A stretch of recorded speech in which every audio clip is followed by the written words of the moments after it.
Poll numbers have been consistently climbing in recent weeks. Now, pollster Frank Luntz is here to break down some of those numbers, and he's joining us now. Welcome. Great to have you here. Thank you. We have Governor Romney leading nationally in a key poll and also in some key swing states. What do you make of these numbers? What are they saying to you?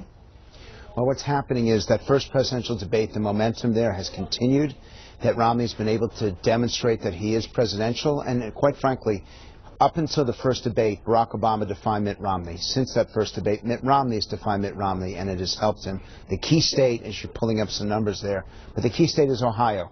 And you notice that most of the polls in Ohio still show Mitt Romney down. So you could have a situation where Barack Obama wins the Electoral College and Mitt Romney wins the popular vote. That's only happened 3 times in American history. How certain are you that that could actually happen? The odds of it are not great. There are other states that are in play. Virginia's an essential state, and in the Real Clear Politics average has now tied or perhaps even gone slightly ahead of Barack Obama there. Everyone's watching Wisconsin, Paul Ryan's home state. That's within 2.5, perhaps 3 points. And there are several others, such as New Hampshire and Iowa, that are still in play. But there's only about a half a dozen states. And right now, Romney does have a clear advantage in the popular vote. But in those 6 key states, he's either tied or losing in them. Let's talk about the women's vote, because we've seen some fascinating movement here. If we could put those up on the screen for our viewers. In Florida, for example, we were talking about a few moments ago that we've seen a big jump there. What do you make of that? And do you see this as a trend across the country?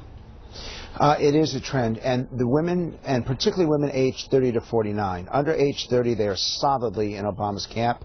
Over age 50, they're in Mitt Romney's camp. And so it's that 30 to 49-year-old that people are fighting over, that the campaigns are fighting over.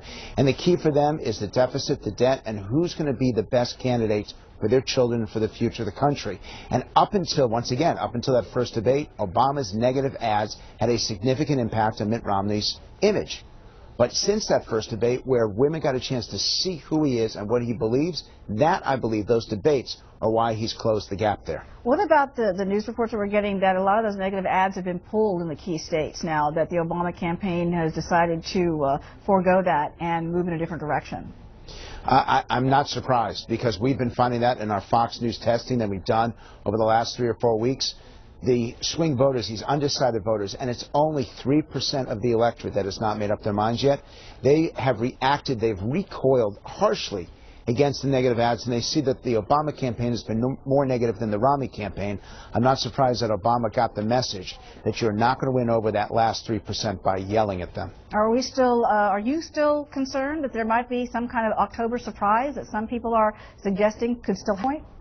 Well, anything can happen, and even in this last debate, it could still swing the vote 3 or 4%. But right now, no matter what poll you look at, it is too close to call, both in the Electoral College and in the popular vote. That's why Monday night is so essential, and that's why for the Romney campaign, they have to play in these key states, such as Florida, which I believe, by the way, the numbers are so strong in Florida that I would take that off the swing state list, and I would give that to Mitt Romney at this point. Wow. All right, Frank Luntz, always great to have you on board here. Thank you so much for your valuable insights. We really appreciate it. I know you're going to be watching very closely, and we'll look forward to it. Thank you very much.